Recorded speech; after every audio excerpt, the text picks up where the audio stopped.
Hello Geminis, hope that you're gorgeous and well, and welcome to my channel. My name is Bella and most people know me as Bella the Secret Psychic, and this is your love horoscope for August 2018. So what should you expect? Actually, firstly, I've got an announcement. Sorry, I almost forgot, it's quite important. I'm going to be on a vacation from the 1st of August to the 11th of September. My service that I usually give privately will be restricted or different. All the information is just down below. But for the first 3 weeks, I'm only available on Instago only, which all the information is down below.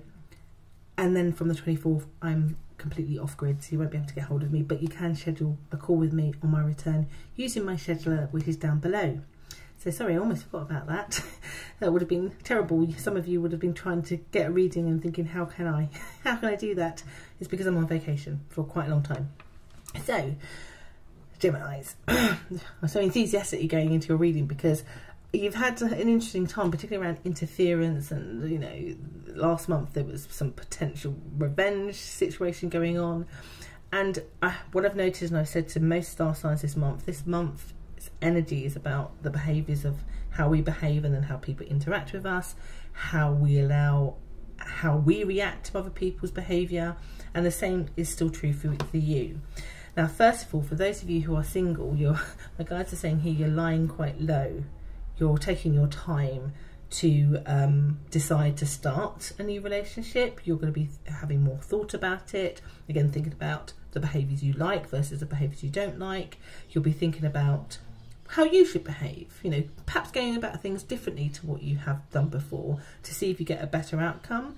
Maybe even choosing how differently you go around dating people, so that may mean that you may change up how it is that you date as well. Thinking a lot, lying low, thinking about it before you act. But when you do decide and you get to a place when you have made that decision, it does feel to me that if you're single, there are 3 good choices coming up. And I would say at least 2 of them feel like they're an air sign as well, maybe even the same star sign as you also as well. Don't discount them as well. Now, for the rest of you, where you had some of the elements that were in last month's and the previous months, the first key thing that they want to point out, because you are almost, a lot of you, starting something fresh and new, and there was a bit of backlash about it, all right? You're still going through that process. Some of it is dissipated somewhat from the last month, but some of the opinions of others, but also somebody else that perhaps is disappointed, so your ex or the other person's ex, there's still some of that energy which you still have to decide whether you're going to let it affect you or not.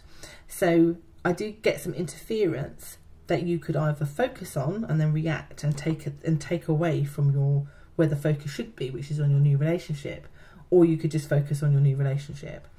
My guides are saying here, focus on your new relationship, let the noise of other people be background noise. Don't get distracted by it, because this month is about how we react to other people's behaviours.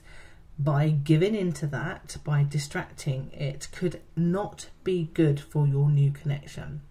So it could mean that actually that person that you're with changes their mind because there's too much interference. They may see something in you that they don't like about the way that you're reacting to that you're not letting it go, which they're seeing as unfavourable. Do you see what I mean?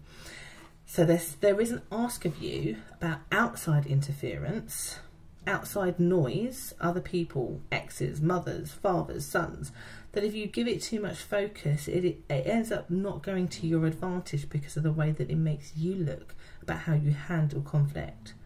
So they're saying here, let it be background noise and focus on your love and your attachment and the well-being of the relationship that you're in, that you've devoted yourself to, even though it came at a little bit of a price for some of you also too.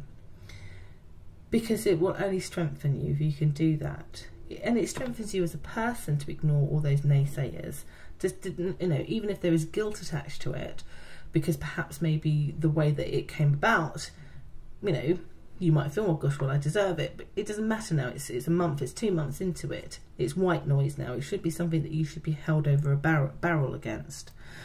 For those of you who know what I mean. If you can do that, then you set new and better foundations for this connection that you're in. I get here that there's lots of truth and honesty that only builds strength with you and that other person. I can tell you now that it moves in a really nice direction because the focus is on them and not on other people. I get that things move quite fast into different stages. So again, you might just be dating, particularly if you're a single Gemini, date and then quite quickly by the end of the month find that you are officially, you know, a couple. I get that if you can allow your focus to be on you and the other person and not the opinions of other people, and then giving them the attention. Could you imagine there's nothing more unsexy or unattractive than if you're trying to bond with somebody and all they can talk about is how their ex is, you know, always in the picture, or always interfering with them. They might be saying negative stuff, but I know that if I was dating somebody and all they did was talk or moan about their ex, I would start to think that they're protesting too much, that perhaps they're talking about them because they still care. Do you see what I mean? And then I'd be like, I don't know if I want to be with you. Do you see what I mean? So get your priorities right is pretty much what my guides are saying here, for your highest good, so that you don't lose the very thing that you fought to get or actually had consequences about getting. Do you see what I mean?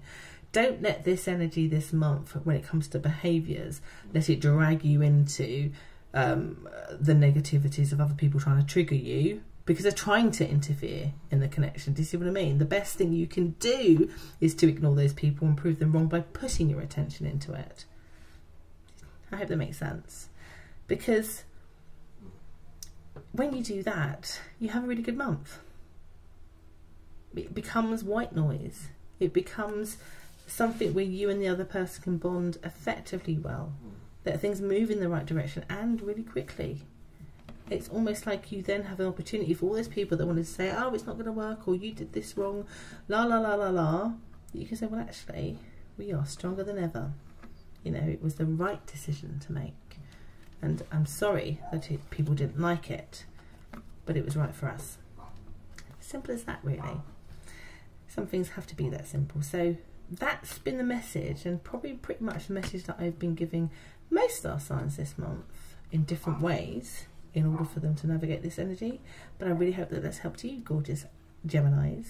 So anyway, I will be back next month. They will be a little bit later than normal, but I will be back just because of my vacation. And I will see you again then. Have an amazing month, you lovely guys, and I'll see you then soon. Bye.